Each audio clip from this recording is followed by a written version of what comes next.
everyone. Today I'm just going to show you how to install a design system and how to use it correctly. So firstly, we're going to start off with importing. You can import the file here, as some of you probably will know. Select the file. Mine's already uploaded. Once it's uploaded, double click the file. You can also, if you have the link, you can jump into the file and you can also duplicate it this way. So once you have this file, what you need to do is you need to turn it on, or you need to publish it. So you click this little bookmark, go to libraries, and you can see here, this is the content that you need to publish. So you will need to click publish. It may take a couple of minutes.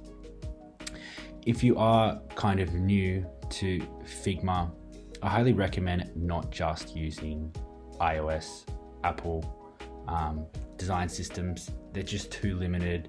They will restrict you and they will slow you down, which will affect your career in design.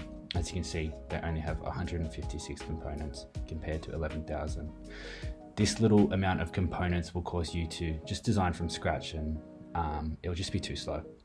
So once this is published, what we need to do is we need to open a new file. Is click the bookmark once again.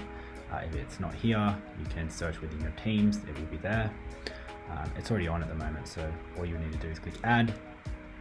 Now that it's added, if you lose your file, you click Shift 1, that's for Mac users. We'll use this right here. For colors, I will get rid of this layout. Now, these